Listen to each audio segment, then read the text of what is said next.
Venture.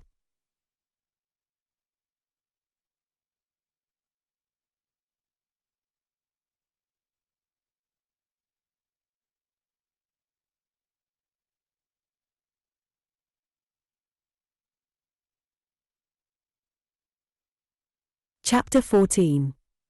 How Sir Nigel sought for a wayside venture. For a time Sir Nigel was very moody and downcast, with bent brows and eyes upon the pommel of his saddle. Edricson and Lepe rode behind him in little better case, while Ford, a careless and light-hearted youth, grinned at the melancholy of his companions, and flourished his lord's heavy spear, making a point to right and a point to left, as though he were a paladin contending against a host of assailants. Sir Nigel happened, however, to turn himself in his saddle. Ford instantly became as stiff and as rigid as though he had been struck with a palsy. The four rode alone, for the archers had passed a curve in the road, though Alleyne could still hear the heavy clump of their marching, or catch a glimpse of the sparkle of steel through the tangle of leafless branches.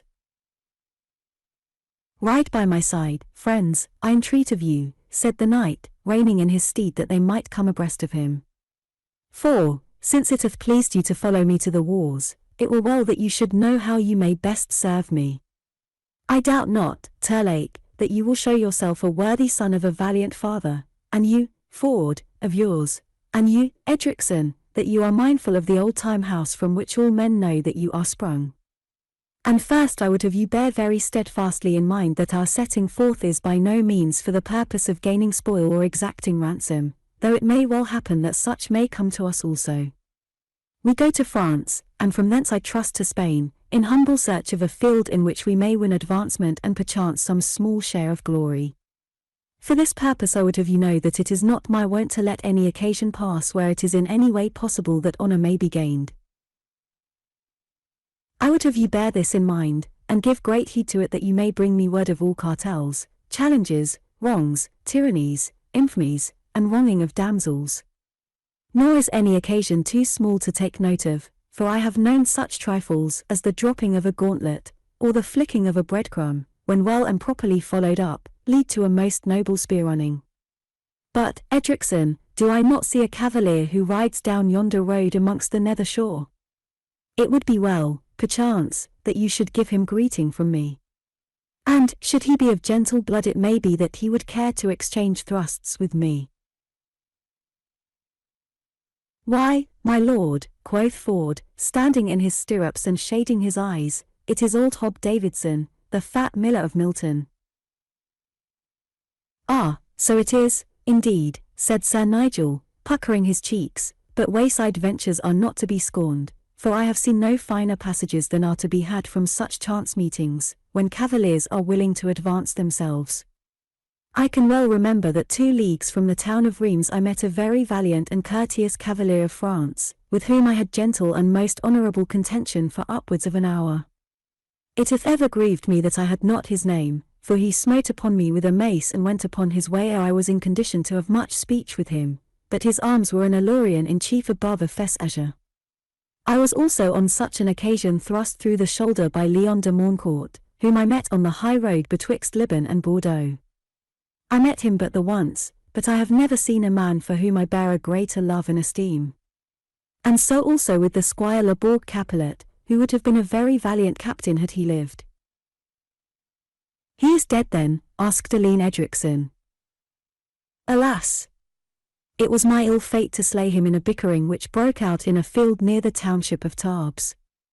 I cannot call to mind how the thing came about, for it was in the year of the prince's ride through Languedoc, when there was much fine skirmishing to be had at Barriers. By St. Paul!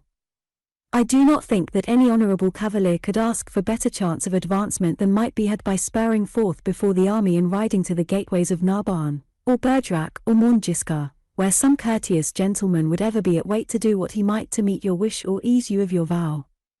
Such a one at Ventador ran 3 courses with me betwixt daybreak and sunrise, to the great exultation of his lady." "And did you slay him also, my lord?" asked Ford with reverence.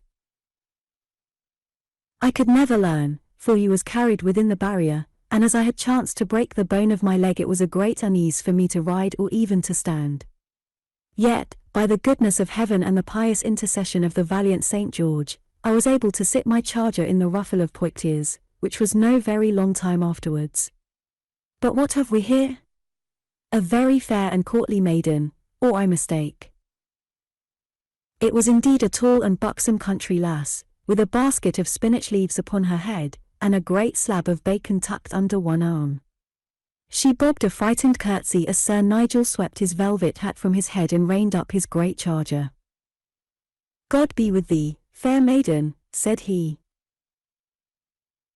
"God guard thee, my lord," she answered, speaking in the broadest West Saxon speech, and balancing herself first on one foot and then on the other in her bashfulness. "Fear not, my fair damsel," said Sir Nigel, "but tell me if perchance a poor and most unworthy knight can in any wise be of service to you. Should it chance that you have been used despitefully, it may be that I may obtain justice for you." "Lawk no, kind sir," she answered, clutching her bacon the tighter, as though some design upon it might be hid under this knightly offer. "I be the milking wench o' Farmer Arnold, and he be as kind a maester as heart could wish." "It is well," said he, and with a shake of the bridle rode on down the woodland path.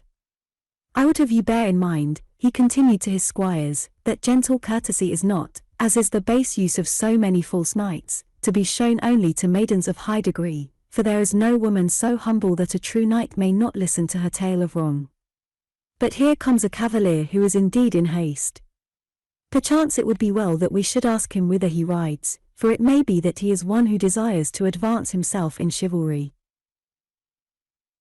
The bleak, hard, windswept road dipped down in front of them into a little valley, and then, writhing up the heathy slope upon the other side, lost itself among the gaunt pine trees.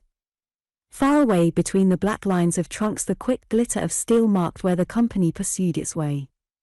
To the north stretched the tree country, but to the south, between two swelling downs, a glimpse might be caught of the cold grey shimmer of the sea, with the white fleck of a galley sail upon the distant skyline. Just in front of the travellers a horseman was urging his steed up the slope, driving it on with whip and spur as one who rides for a set purpose.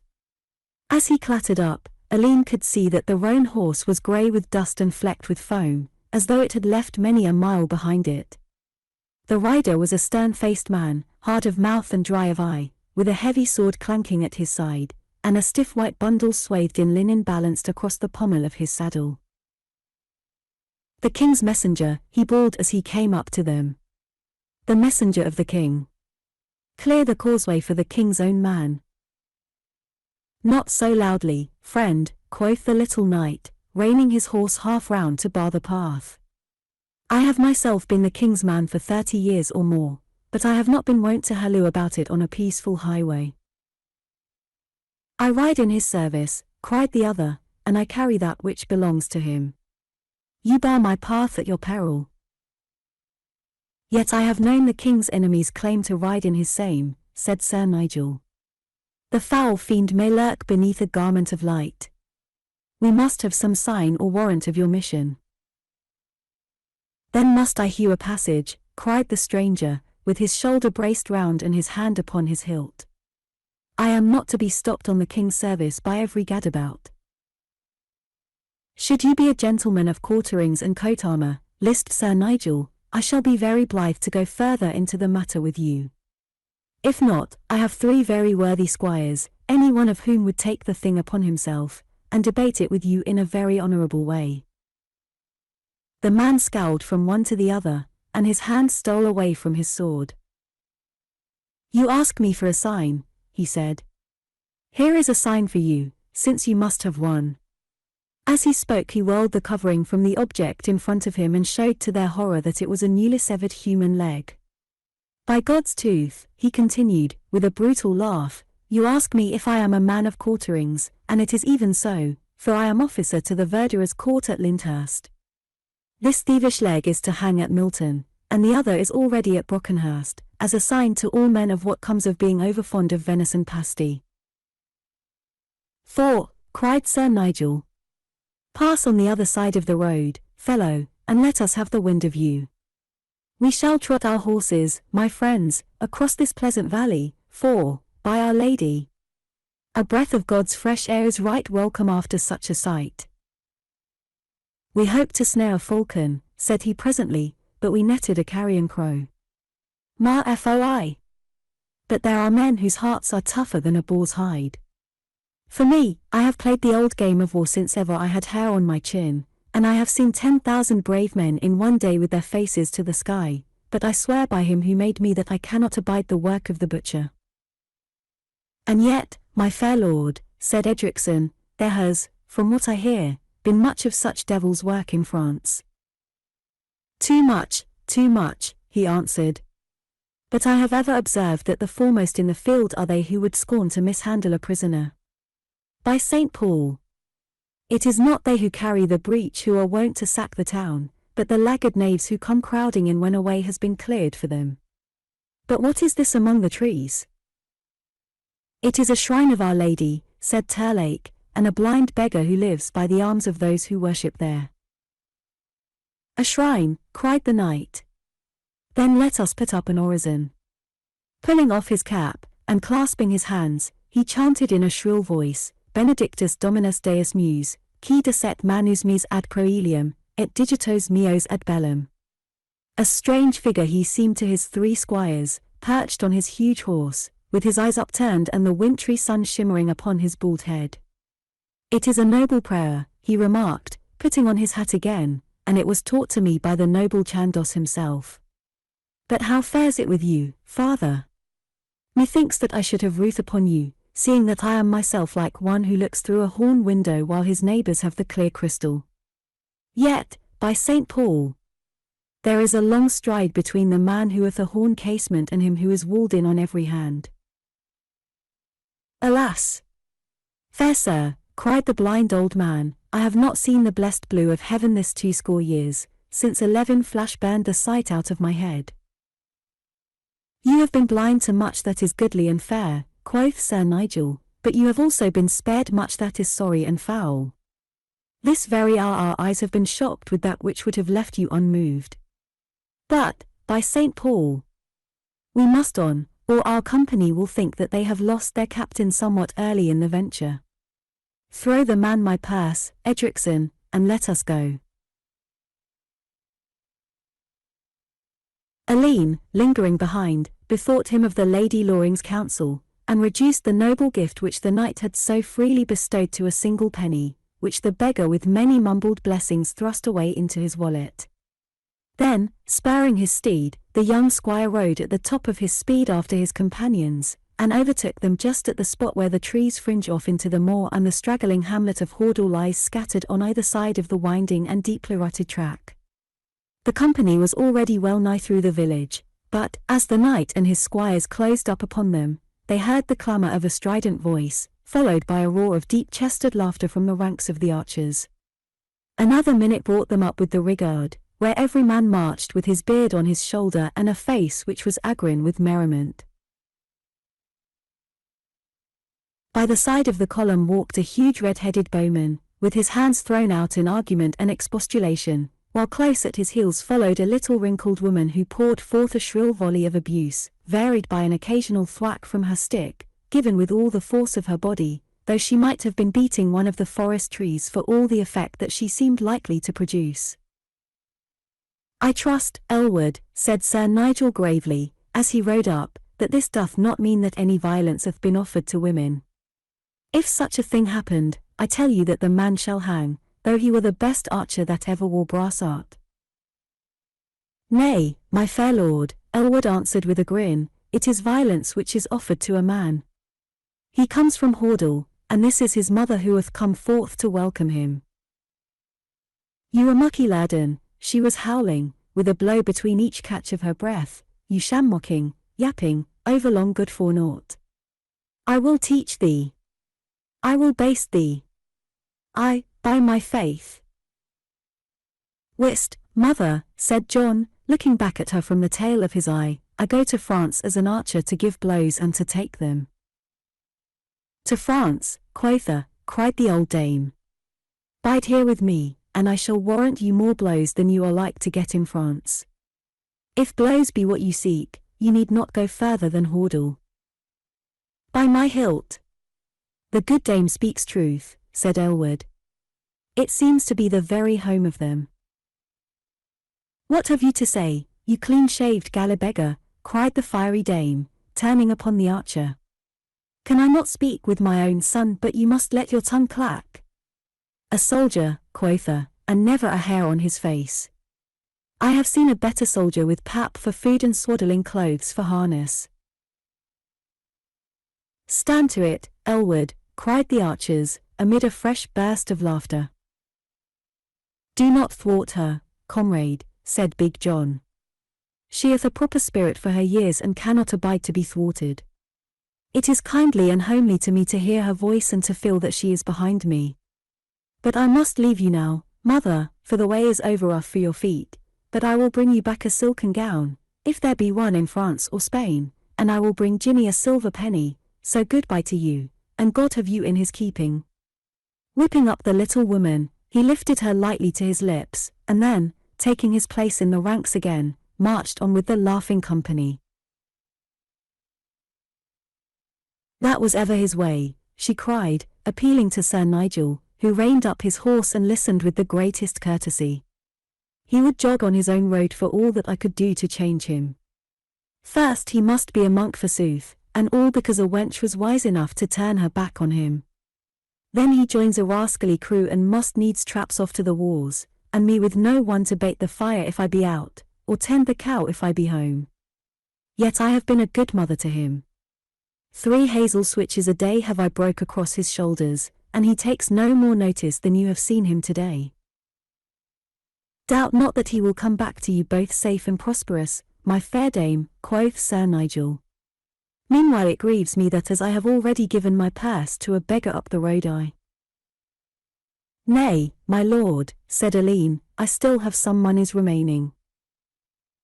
"Then I pray you to give them to this very worthy woman." He cantered on as he spoke, while Alleyne, having dispensed 2 more pence, left the old dame standing by the furthest cottage of Hordle, with her shrill voice raised in blessings instead of revilings.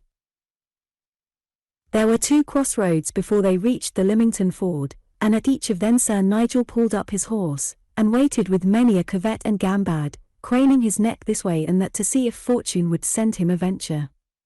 Crossroads had, as he explained, been rare places for nightly spear-runnings, and in his youth it was no uncommon thing for a cavalier to abide for weeks at such a point, holding gentle debate with all comers, to his own advancement and the great honour of his lady. The times were changed, however, and the forest tracks wound away from them deserted and silent, with no trample of warhorse or clang of armour which might herald the approach of an adversary, so that Sir Nigel rode on his way disconsolate. At the Lymington River they splashed through the ford, and lay in the meadows on the further side to eat the bread and salt meat which they carried upon the sumpter horses.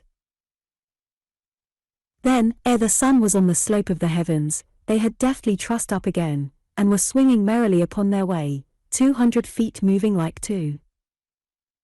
There is a third crossroad where the track from Baldray runs down to the old fishing village of Pitt's Deep. Down this, as they came abreast of it, there walked 2 men, the one a pace or 2 behind the other. The cavaliers could not but pull up their horses to look at them, for a stranger pair were never seen journeying together. The first was a misshapen, squalid man with cruel, cunning eyes and a shock of tangled red hair, bearing in his hands a small unpainted cross, which he held high so that all men might see it. He seemed to be in the last extremity of fright, with a face the colour of clay and his limbs all ashake as one who hath an ague. Behind him, with his toe ever rasping upon the other's heels, there walked a very stern, black-bearded man with a hard eye and a set mouth. He bore over his shoulder a great knotted stick with 3 jagged nails stuck in the head of it, and from time to time he whirled it up in the air with a quivering arm, as though he could scarce hold back from dashing his companion's brains out. So in silence they walked under the spread of the branches on the grass-grown path from Baldray. "By St. Paul," quoth the knight, "but this is a passing strange sight, and perchance some very perilous and honourable venture may arise from it. I pray you, Edricson, to ride up to them and to ask them the cause of it."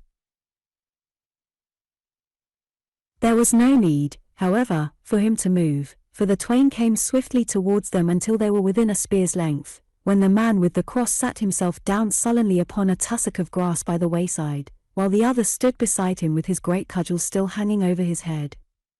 So intent was he that he raised his eyes neither to knight nor squires, but kept them ever fixed with a savage glare upon his comrade. "I pray you, friend," said Sir Nigel, "to tell us truthfully who you are, and why you follow this man with such bitter enmity." "So long as I am within the pale of the king's law," the stranger answered, "I cannot see why I should render account to every passing wayfarer." "You are no very shrewd reasoner, fellow," quoth the knight, "for if it be within the law for you to threaten him with your club, then it is also lawful for me to threaten you with my sword." The man with the cross was down in an instant on his knees upon the ground, with hands clasped above him and his face shining with hope. "For dear Christ's sake, my fair lord," he cried in a crackling voice, "I have at my belt a bag with 100 rose nobles, and I will give it to you freely if you will but pass your sword through this man's body." "How, you foul knave!" exclaimed Sir Nigel hotly. "Do you think that a cavalier's arm is to be bought like a packman's ware? By St. Paul! I have little doubt that this fellow hath some very good cause to hold you in hatred." "Indeed, my fair sir, you speak sooth," quoth he with the club, while the other seated himself once more by the wayside. "For this man is Peter Peterson, a very noted reeve, draw-latch, and murderer, who has wrought much evil for many years in the parts about Winchester. It was but the other day, upon the feasts of the blessed Simon and Jude, that he slew my younger brother William in Bear Forest, for which, by the black thorn of Glastonbury, I shall have his heart's blood, though I walk behind him to the further end of earth." "But if this be indeed so," asked Sir Nigel, "why is it that you have come with him so far through the forest?" "Because I am an honest Englishman, and will take no more than the law allows. For when the deed was done this foul and base wretch fled to sanctuary at St. Cross, and I, as you may think, after him with all the posse. The prior, however, hath so ordered that while he holds this cross no man may lay hand upon him without the ban of church, which heaven forfend from me or mine.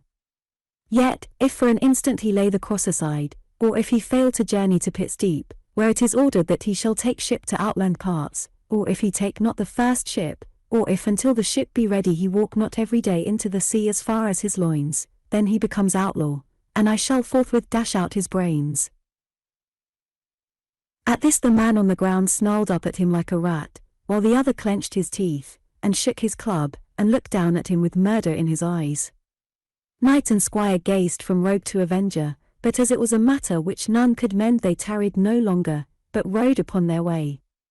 Alleyne, looking back, saw that the murderer had drawn bread and cheese from his scrip, and was silently munching it, with the protecting cross still hugged to his breast, while the other, black and grim, stood in the sunlit road and threw his dark shadow athwart him. Chapter 15. How the Yellow Cog sailed forth from Lepe.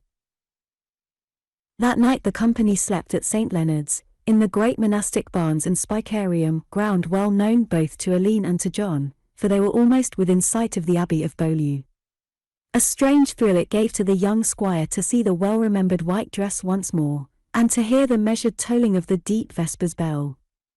At early dawn they passed across the broad, sluggish, reed-girt stream, men, horses, and baggage in the flat ferry barges, and so journeyed on through the fresh morning air past Exbury to Lepe. Topping the heathy down, they came of a sudden full in sight of the old seaport, a cluster of houses, a trail of blue smoke, and a bristle of masts. To right and left the long blue curve of the Solent lapped in a fringe of foam upon the yellow beach. Some way out from the town a line of passeners, crayers, and other small craft were rolling lazily on the gentle swell. Further out still lay a great merchant ship, high-ended, deep-waisted, painted of a canary yellow, and towering above the fishing boats like a swan among ducklings. "By St. Paul," said the knight, "our good merchant of Southampton hath not played us false, for methinks I can see our ship down yonder. He said that she would be of great size and of a yellow shade." "By my hilt, yes," muttered Aylward, "she is yellow as a kite's claw, and would carry as many men as there are pips in a pomegranate." It is as well, remarked Lepe, for methinks, my fair lord, that we are not the only ones who are waiting a passage to Gascony. Mine eye catches at times a flash and sparkle among yonder houses which assuredly never came from shipman's jacket or the gabardine of a burgher. I can also see it, said Alleyne, shading his eyes with his hand. And I can see men-at-arms in yonder boats which ply betwixt the vessel and the shore. But methinks that we are very welcome here, for already they come forth to meet us. A tumultuous crowd of fishermen, citizens, and women had indeed swarmed out from the northern gate, and approached them up the side of the moor, waving their hands and dancing with joy, as though a great fear had been rolled back from their minds. At their head rode a very large and solemn man with a long chin and a drooping lip. He wore a fur tippet round his neck and a heavy gold chain over it, with a medallion which dangled in front of him. "Welcome, most puissant and noble lord," he cried, doffing his bonnet to Black Simon.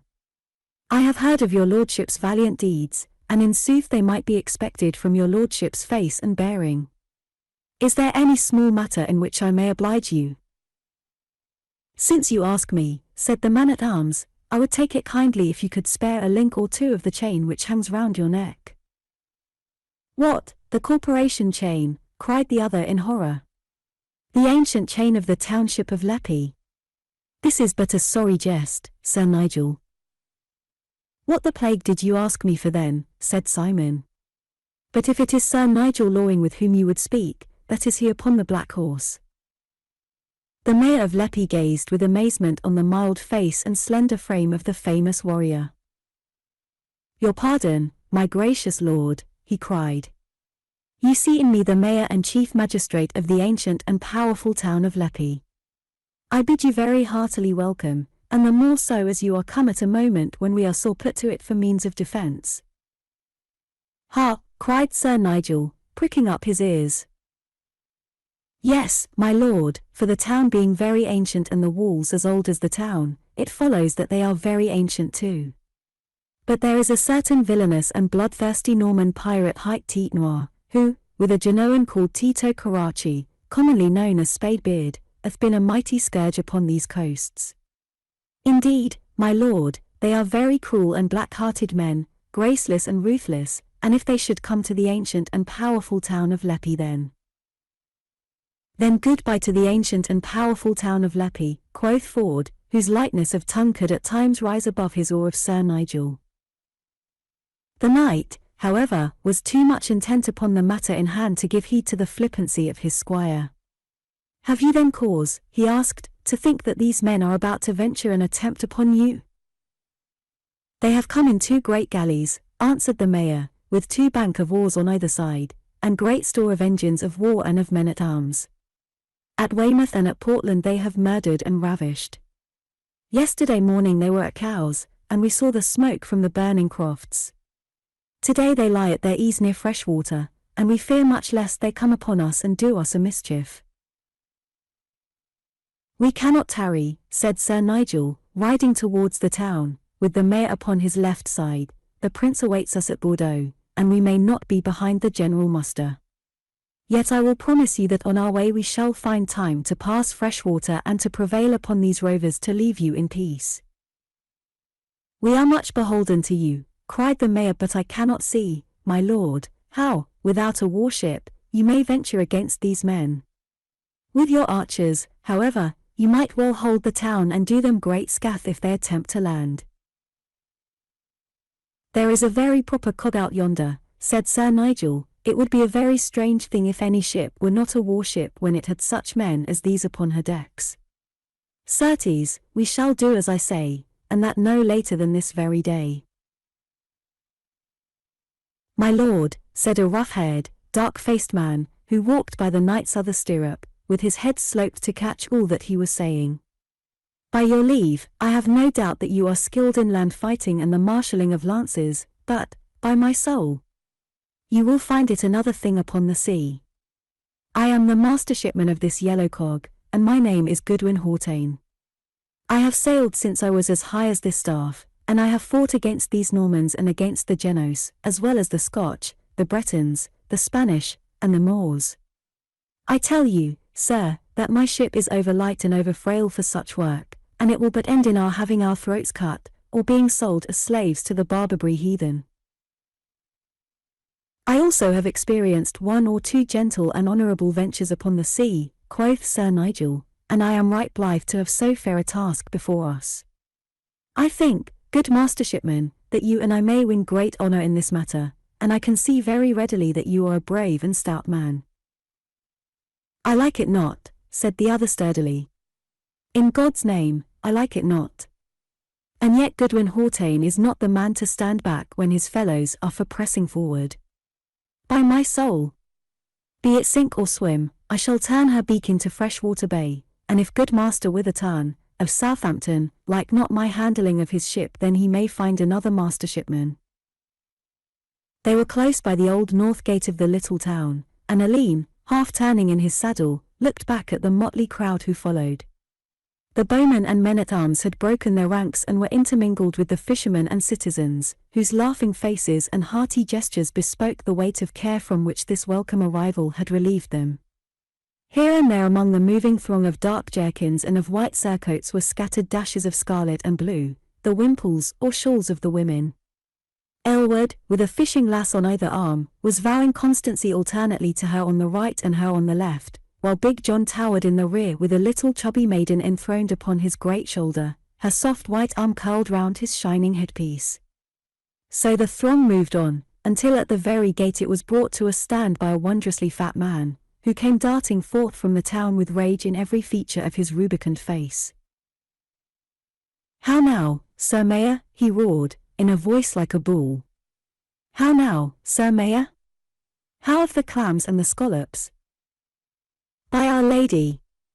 My sweet Sir Oliver," cried the mayor, "I have had so much to think of, with these wicked villains so close upon us, that it had quite gone out of my head." "Words, words," shouted the other furiously.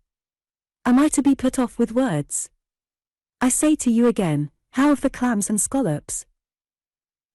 "My fair sir, you flatter me," cried the mayor. "I am a peaceful trader, and I am not wont to be so shouted at upon so small a matter." "Small!" shrieked the other. "Small! Clams and scallops! Ask me to your table to partake of the dainty of the town, and when I come a barren welcome and a bare board. Where is my spear-bearer?" "Nay, Sir Oliver, cried Sir Nigel, laughing. "Let your anger be appeased, since instead of this dish you come upon an old friend and comrade." "By Saint Martin of Tours," shouted the fat knight, his wrath all changed in an instant to joy, "if it is not my dear little game rooster of the Garonne. Ah, my sweet coz, I am right glad to see you. What days we have seen together!" "Aye, by my faith," cried Sir Nigel, with sparkling eyes, "we have seen some valiant men, and we have shown our pennons in some noble skirmishes. By St. Paul! We have had great joys in France." "And sorrows also," quoth the other. "I have some sad memories of the land. Can you recall that which befell us at Lepe?" "Nay, I cannot call to mind that we ever so much as drew sword at the place." Man, cried Sir Oliver, "your mind still runs on naught but blades and bassinets. Hast no space in thy frame for the softer joys? Ah, even now I can scarce speak of it unmoved. So noble a pie, such tender pigeons, and sugar in the gravy instead of salt. You were by my side that day, as were Sir Claude Latou and the Lord of Pomace." "I remember it," said Sir Nigel, laughing, "and how you hurried the cook down the street, and spoke of setting fire to the inn. By St. Paul! Most worthy mayor, my old friend is a perilous man, and I rede you that you compose your difference with him on such terms as you may." "The clams and scallops shall be ready within the hour," the mayor answered. "I had asked Sir Oliver Buttisthorn to do my humble board the honour to partake at it of the dainty upon which we take some little pride, but in sooth this alarm of pirates hath cast such a shadow on my wits that I am like one distray. But I trust, Sir Nigel, that you will also partake of none meat with me." "I have overmuch to do," Sir Nigel answered, for we must be aboard, horse and man, as early as we may. How many do you muster, Sir Oliver? 43. The 40 are drunk, and the 3 are but indifferent sober. I have them all safe upon the ship. They had best find their wits again, for I shall have work for every man of them ere the sun set. It is my intention, if it seems good to you, to try a venture against these Norman and Genos rovers. They carry caviar and certain very noble spices from the Levant aboard of ships from Genoa, quoth Sir Oliver.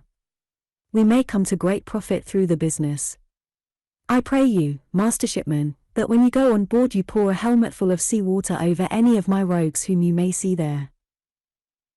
Leaving the lusty knight and the mayor of Lepe, Sir Nigel led the company straight down to the water's edge, where long lines of flat lighters swiftly bore them to their vessel. Horse after horse was slung by main force up from the barges, and after kicking and plunging in empty air was dropped into the deep waist of the yellow cog, where rows of stalls stood ready for their safe keeping. Englishmen in those days were skilled and prompt in such matters, for it was so not long before that Edward had embarked as many as 50,000 men in the port of Orwell, with their horses and their baggage, all in the space of 24 hours. So urgent was Sir Nigel on the shore, and so prompt was Goodwin Hawtayne on the cog, that Sir Oliver Buttesthorn had scarce swallowed his last scallop ere the peal of the trumpet and clang of knacker announced that all was ready and the anchor drawn. In the last boat which left the shore the 2 commanders sat together in the sheets, a strange contrast to one another, while under the feet of the rowers was a litter of huge stones which Sir Nigel had ordered to be carried to the cog. These once aboard, the ship set her broad mainsail, purple in colour, and with a golden streak Christopher bearing Christ upon his shoulder in the centre of it. The breeze blew, the sail bellied, overheeled the portly vessel, and away she plunged through the smooth blue rollers, amid the clang of the minstrels on her poop and the shouting of the black crowd who fringed the yellow beach. To the left lay the green island of Wight, with its long, low, curving hills peeping over each other's shoulders to the skyline, to the right the wooded Hampshire coast as far as I could reach, above a steel blue heaven, with a wintry sun shimmering down upon them, and enough of frost to set the breath a-smoking.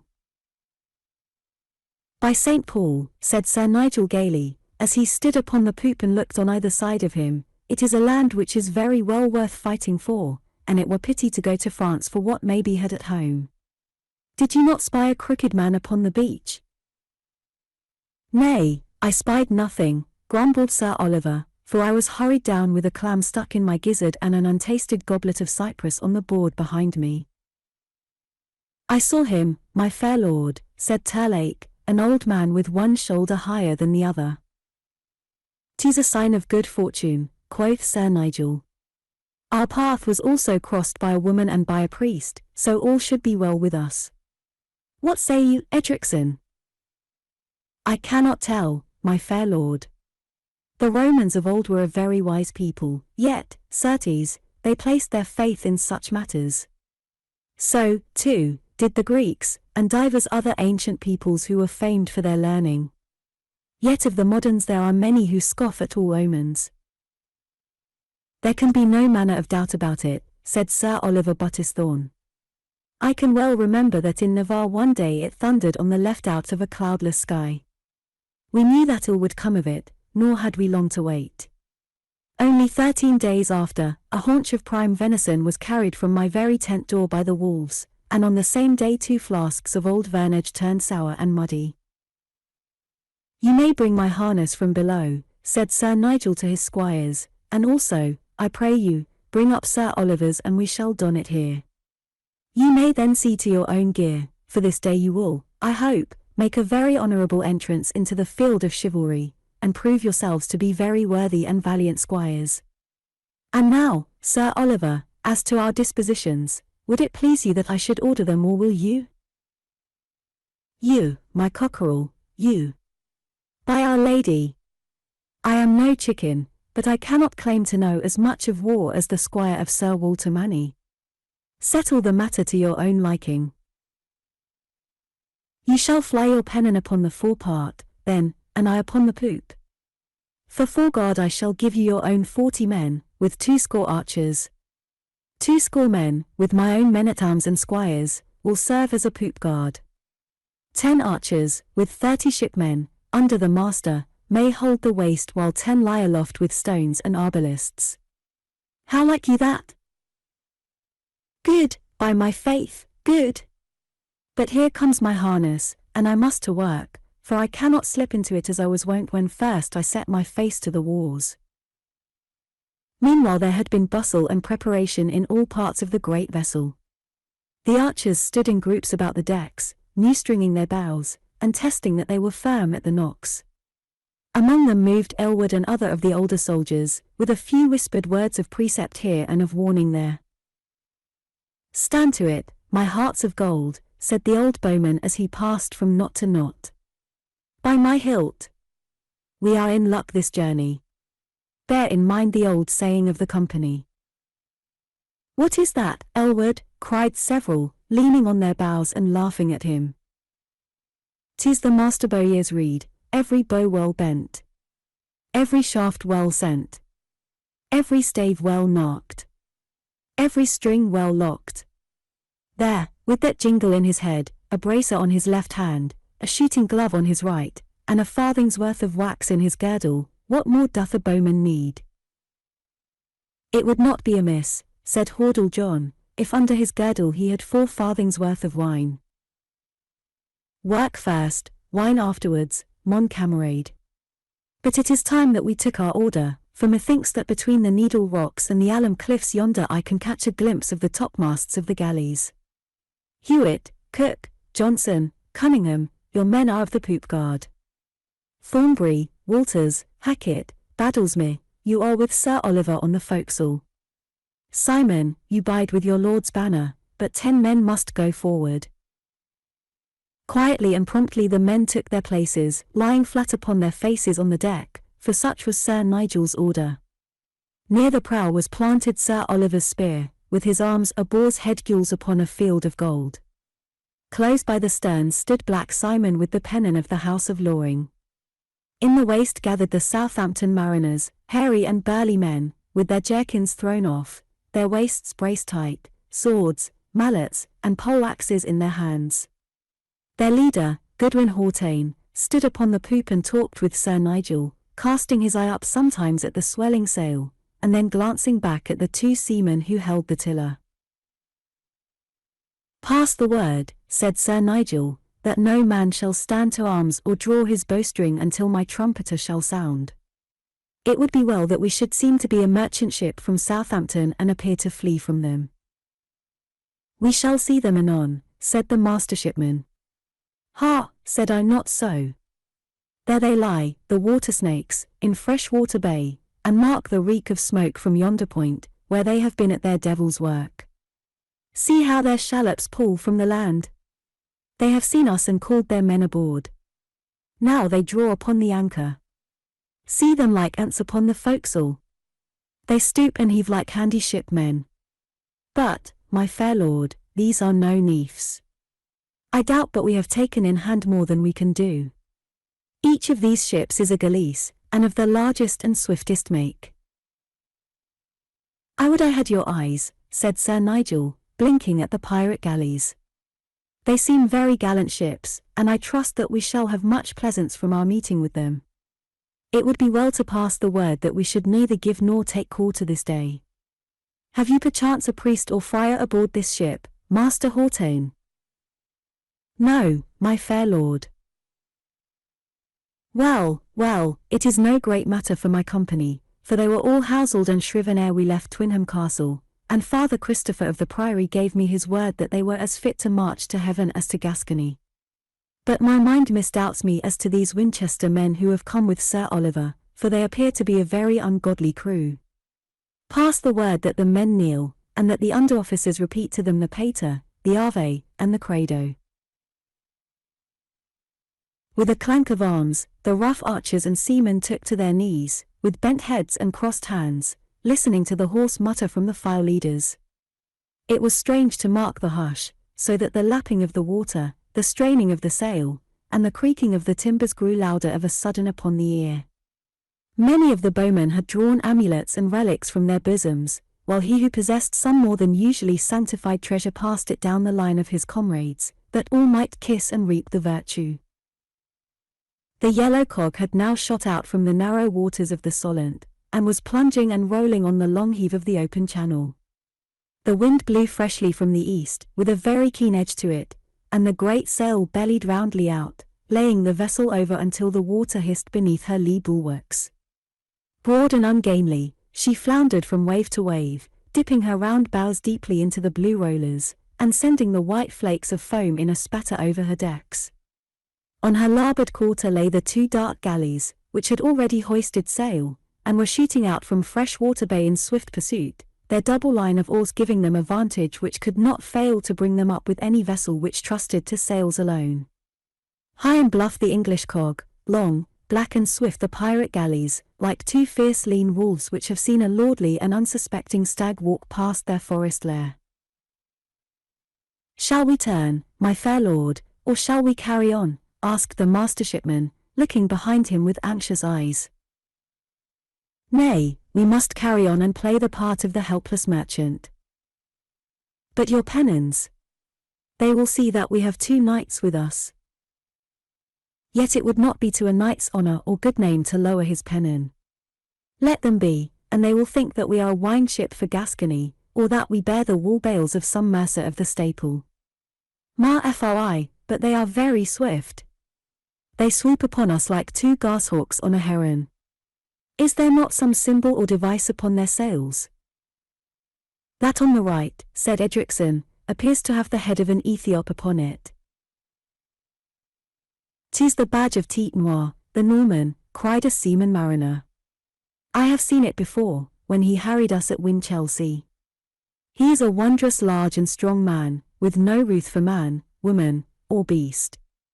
They say that he hath the strength of 6, and, certes, he hath the crimes of 6 upon his soul. See, now, to the poor souls who swing at either end of his yard-arm." At each end of the yard there did indeed hang the dark figure of a man, jolting and lurching with hideous jerkings of its limbs at every plunge and swoop of the galley. "By St. Paul," said Sir Nigel, "and by the help of St. George and Our Lady, it will be a very strange thing if our black-headed friend does not himself swing thence ere he be many hours older. But what is that upon the other galley?" "It is the Red Cross of Genoa. This Spadebeard is a very noted captain, and it is his boast that there are no seamen and no archers in the world who can compare with those who serve the Doge Boccanegra." "That we shall prove," said Goodwin Hawtayne, "but it would be well, ere they close with us, to raise up the mantlets and pavises as a screen against their bolts." He shouted a hoarse order, and his seamen worked swiftly and silently, heightening the bulwarks and strengthening them. The 3 ships' anchors were at Sir Nigel's command carried into the waist, and tied to the mast, with 20 feet of cable between, each under the care of 4 seamen. 8 others were stationed with leather water bags to quench any fire arrows which might come aboard, while others were sent up the mast, to lie along the yard and drop stones or shoot arrows as the occasion served. "Let them be supplied with all that is heavy and weighty in the ship," said Sir Nigel. "Then we must send them up Sir Oliver Buttisthorne," quoth Ford. The knight looked at him with a face which struck the smile from his lips. "No squire of mine," he said, "shall ever make jest of a belted knight. And yet," he added, his eyes softening, "I know that it is but a boy's mirth, with no sting in it. Yet I should ill do my part towards your father if I did not teach you to curb your tongue play." "They will lay us aboard on either quarter, my lord," cried the master. "See how they stretch out from each other. The Norman hath a mangonel or a trabuc upon the forecastle. See, they bend to the levers. They are about to loose it." "Aylward," cried the knight, "pick your 3 trustiest archers, and see if you cannot do something to hinder their aim. Methinks they are within long arrow flight." 17 score paces, said the archer, running his eye backwards and forwards. "By my 10 finger bones! It would be a strange thing if we could not notch a mark at that distance. Here, Watkin of Sowley, Arnold, Long Williams, let us show the rogues that they have English bowmen to deal with." The 3 archers named stood at the further end of the poop, balancing themselves with feet widely spread and bows drawn, until the heads of the cloth-yard arrows were level with the centre of the stave. "You are the surer, Watkin," said Aylward, standing by them with shaft upon string. "Do you take the rogue with the red coif? You two bring down the man with the headpiece, and I will hold myself ready if you miss. Ma foi! They are about to loose her. Shoot, Ms. Garcons, or you will be too late." The throng of pirates had cleared away from the great wooden catapult, leaving 2 of their number to discharge it. One in a scarlet cap bent over it, steadying the jagged rock which was balanced on the spoon-shaped end of the long wooden lever. The other held the loop of the rope which would release the catch and send the unwieldy missile hurtling through the air. So for an instant they stood, showing hard and clear against the white sail behind them. The next, Redcap had fallen across the stone with an arrow between his ribs, and the other, struck in the leg and in the throat, was writhing and spluttering upon the ground. As he toppled backwards he had loosed the spring, and the huge beam of wood, swinging round with tremendous force, cast the corpse of his comrade so close to the English ship that its mangled and distorted limbs grazed their very stern. As to the stone, it glanced off obliquely and fell midway between the vessels. A roar of cheering and of laughter broke from the rough archers and seamen at the sight, answered by a yell of rage from their pursuers. "Lie low, mes enfants," cried Aylward, motioning with his left hand. "They will learn wisdom. They are bringing forward shield and mantlet. We shall have some pebbles about our ears ere long." Chapter 16. How the Yellow Cog fought the 2 Rover galleys. The 3 vessels had been sweeping swiftly westwards, the cog still well to the front, although the galleys were slowly drawing in upon either quarter. To the left was a hard skyline unbroken by a sail. The island already lay like a cloud behind them, while right in front was St. Albans Head, with Portland looming mistily in the farthest distance. Alleyne stood by the tiller, looking backwards, the fresh wind full in his teeth, the crisp winter air tingling on his face and blowing his yellow curls from under his bassinet. His cheeks were flushed and his eyes shining, for the blood of 100 fighting Saxon ancestors was beginning to stir in his veins. "What was that?" he asked, as a hissing, sharp-drawn voice seemed to whisper in his ear. The steersman smiled, and pointed with his foot to where a short heavy crossbow quarrel stuck quivering in the boards. At the same instant the man stumbled forward upon his knees, and lay lifeless upon the deck, a blood-stained feather jutting out from his back. As Alleyne stooped to raise him, the air seemed to be alive with the sharp zip-zip of the bolts, and he could hear them pattering on the deck like apples at a tree shaking. "Raise 2 more mantlets by the poop lantern," said Sir Nigel quietly. "And another man to the tiller," cried the master shipman. "Keep them in play, Aylward, with 10 of your men," the knight continued. "And let 10 of Sir Oliver's bowmen do as much for the Genos. I have no mind as yet to show them how much they have to fear from us." 10 picked shots under Aylward stood in line across the broad deck, and it was a lesson to the young squires who had seen nothing of war to note how orderly and how cool were these old soldiers, how quick the command, and how prompt the carrying out, 10 moving like one. Their comrades crouched beneath the bulwarks, with many a rough jest and many a scrap of criticism or advice. "Higher, what, higher? Put thy body into it, Will. Forget not the wind, how?" So ran the muttered chorus, while high above it rose the sharp twanging of the strings, the hiss of the shafts, and the short "draw your arrow. Nick your arrow.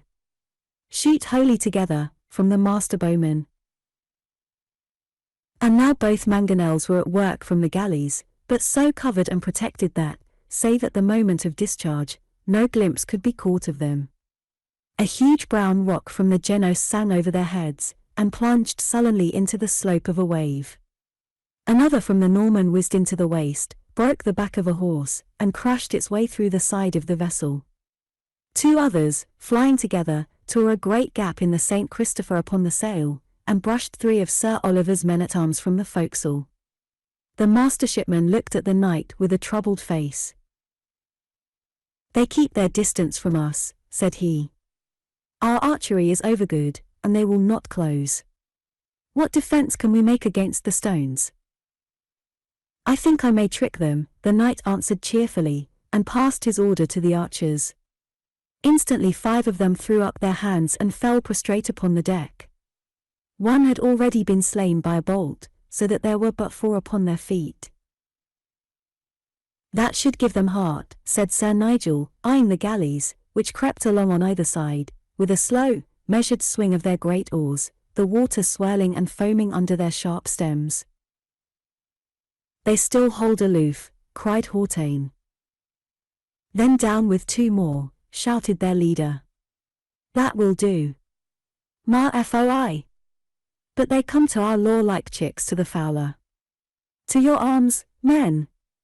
The pennon behind me, and the squires round the pennon. Stand fast with the anchors in the waist, and be ready for a cast. Now blow out the trumpets, and may God's benison be with the honest men." As he spoke, a roar of voices and a roll of drums came from either galley, and the water was lashed into spray by the hurried beat of 100 oars. Down they swooped, one on the right, one on the left, the sides and shrouds black with men and bristling with weapons. In heavy clusters they hung upon the forecastle, all ready for a spring, faces white, faces brown, faces yellow, and faces black, fair Norsemen, swarthy Italians, fierce rovers from the Levant, and fiery Moors from the Barbary states, of all hues and countries, and marked solely by the common stamp of a wild beast ferocity. Rasping up on either side, with oars trailing to save them from snapping, they poured in a living torrent with horrid yell and shrill whoop upon the defenceless merchantmen. But wilder yet was the cry, and shriller still the scream, when there rose up from the shadow of those silent bulwarks the long lines of the English bowmen, and the arrows whizzed in a deadly sleet among the unprepared masses upon the pirate decks. From the higher sides of the cog the bowmen could shoot straight down, at a range which was so short as to enable a clothyard shaft to pierce through mail-coats or to transfix a shield, though it were an inch thick of toughened wood. One moment Alleyne saw the galley's poop crowded with rushing figures, waving arms, exultant faces, the next it was a blood-smeared shambles, with bodies piled 3 deep upon each other, the living cowering behind the dead to shelter themselves from that sudden storm blast of death. On either side the seamen whom Sir Nigel had chosen for the purpose had cast their anchors over the side of the galleys, so that the 3 vessels, locked in an iron grip, lurched heavily forward upon the swell. And now set in a fell and fierce fight, one of 1,000 of which no chronicler has spoken and no poet sung. Through all the centuries and over all those southern waters nameless men have fought in nameless places, their sole monuments a protected coast and an unravaged countryside. Fore and aft the archers had cleared the galleys' decks, but from either side the rovers had poured down into the waist, where the seamen and bowmen were pushed back and so mingled with their foes that it was impossible for their comrades above to draw string to help them. It was a wild chaos where axe and sword rose and fell, while Englishmen, Norman, and Italian staggered and reeled on a deck which was cumbered with bodies and slippery with blood. The clang of blows, the cries of the stricken, the short, deep shout of the islanders, and the fierce whoops of the rovers, rose together in a deafening tumult, while the breath of the panting men went up in the wintry air like the smoke from a furnace. The giant Tete Noir, towering above his fellows and clad from head to foot in plate of proof, led on his boarders, waving a huge mace in the air, with which he struck to the deck every man who approached him. On the other side, Spadebeard, a dwarf in height, but of great breadth of shoulder and length of arm, had cut a road almost to the mast, with 80 Genos men-at-arms close at his heels. Between these 2 formidable assailants the seamen were being slowly wedged more closely together, until they stood back to back under the mast with the rovers raging upon every side of them. But help was close at hand. Sir Oliver Buttithorn with his men-at-arms had swarmed down from the forecastle, while Sir Nigel, with his 3 squires, Black Simon, Aylward, Hordle John, and a score more, threw themselves from the poop and hurled themselves into the thickest of the fight. Alleyne, as in duty bound, kept his eyes fixed ever on his lord and pressed forward close at his heels. Often had he heard of Sir Nigel's prowess and skill with all knightly weapons, but all the tales that had reached his ears fell far short of the real quickness and coolness of the man. It was as if the devil was in him, for he sprang here and sprang there, now thrusting and now cutting, catching blows on his shield, turning them with his blade, stooping under the swing of an axe, springing over the sweep of a sword, so swift and so erratic that the man who braced himself for a blow at him might find him 6 paces off ere he could bring it down. 3 pirates had fallen before him, and he had wounded Spadebeard in the neck, when the Norman giant sprang at him from the side with a slashing blow from his deadly mace. Sir Nigel stooped to avoid it, and at the same instant turned a thrust from the Genoese swordsman, but, his foot slipping in a pool of blood, he fell heavily to the ground. Alleyne sprang in front of the Norman, but his sword was shattered and he himself beaten to the ground by a second blow from the ponderous weapon. Ere the pirate chief could repeat it, however, John's iron grip fell upon his wrist, and he found that for once he was in the hands of a stronger man than himself. Fiercely he strove to disengage his weapon, but Hordle John bent his arm slowly back until, with a sharp crack, like a breaking stave, it turned limp in his grasp, and the mace dropped from the nerveless fingers. In vain he tried to pluck it up with the other hand. Back and back still his foeman bent him, until, with a roar of pain and of fury, the giant clamped his full length upon the boards, while the glimmer of a knife before the bars of his helmet warned him that short would be his shrift if he moved. Cowed and disheartened by the loss of their leader, the Normans had given back and were now streaming over the bulwarks onto their own galley, dropping a dozen at a time onto her deck. But the anchor still held them in its crooked claw, and Sir Oliver with 50 men was hard upon their heels. Now, too, the archers had room to draw their bows once more, and great stones from the yard of the cog came thundering and crashing among the flying rovers. Here and there they rushed with wild screams and curses, diving under the sail, crouching behind booms, huddling into corners like rabbits when the ferrets are upon them, as helpless and as hopeless. They were stern days, and if the honest soldier, too poor for a ransom, had no prospect of mercy upon the battlefield, what ruth was there for sea robbers, the enemies of humankind, taken in the very deed, with proofs of their crimes still swinging upon their yardarm? But the fight had taken a new and a strange turn upon the other side. Spadebeard and his men had given slowly back, hard pressed by Sir Nigel, Aylward, Black Simon, and the poop guard. Foot by foot the Italian had retreated, his armor running blood at every joint, his shield split, his crest shorn, his voice fallen away to a mere gasping and croaking. Yet he faced his foeman with dauntless courage, dashing in, springing back, sure-footed, steady-handed, with a point which seemed to menace 3 at once. Beaten back onto the deck of his own vessel, and closely followed by a dozen Englishmen, he disengaged himself from them, ran swiftly down the deck, sprang back into the cog once more, cut the rope which held the anchor, and was back in an instant among his crossbowmen. At the same time the Genoese sailors thrust with their oars against the side of the cog, and a rapidly widening rift appeared between the 2 vessels.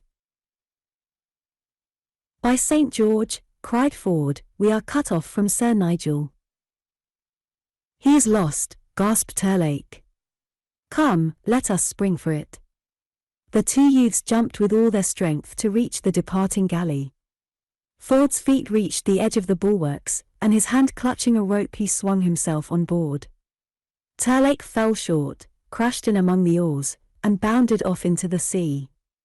Alleyne, staggering to the side, was about to hurl himself after him, but Hordle John dragged him back by the girdle. "You can scarce stand, lad, far less jump," said he. "See how the blood rips from your bassinet." "My place is by the flag," cried Alleyne, vainly struggling to break from the other's hold. "Bide here, man. You would need wings ere you could reach Sir Nigel's side." The vessels were indeed so far apart now that the Genoese could use the full sweep of their oars, and draw away rapidly from the cog. "My God, but it is a noble fight," shouted Big John, clapping his hands. "They have cleared the poop, and they spring into the waist. Well struck, my lord! Well struck, Aylward! See to Black Simon, how he storms among the shipmen! But this Spadebeard is a gallant warrior. He rallies his men upon the forecastle. He hath slain an archer. Ha! My lord is upon him. Look to it, Alleyne. See to the whirl and glitter of it. By heaven, Sir Nigel is down, cried the squire. Up, roared John. It was but a feint. He bears him back. He drives him to the side. Ah, by Our Lady, his sword is through him. They cry for mercy. Down goes the red cross, and up springs Simon with the scarlet roses. The death of the Genos leader did indeed bring the resistance to an end. Amid a thunder of cheering from cog and from galleys, the forked pennon fluttered upon the forecastle, and the galley, sweeping round, came slowly back, as the slaves who rowed it learned the wishes of their new masters. The 2 knights had come aboard the cog, and the grapplings having been thrown off, the 3 vessels now moved abreast. Through all the storm and rush of the fight Alleyne had been aware of the voice of Goodwin Hawtayne, the master shipman, with his constant hail the bowline. Veer the sheet, and strange it was to him to see how swiftly the blood-stained sailors turned from the strife to the ropes and back. Now the cog's head was turned Francewards, and the shipman walked the deck, a peaceful master mariner once more. There is sad scath done to the cog, Sir Nigel, said he. Here is a hole in the side 2 ells across, the sail split through the centre, and the wood as bare as a friar's pole. In good sooth, I know not what I shall say to Master Witherton when I see the Itchen once more. By St. Paul! It would be a very sorry thing if we suffered you to be the worse of this day's work, said Sir Nigel. You shall take these galleys back with you, and Master Witherton may sell them. Then from the moneys he shall take as much as may make good the damage, and the rest he shall keep until our homecoming, when every man shall have his share.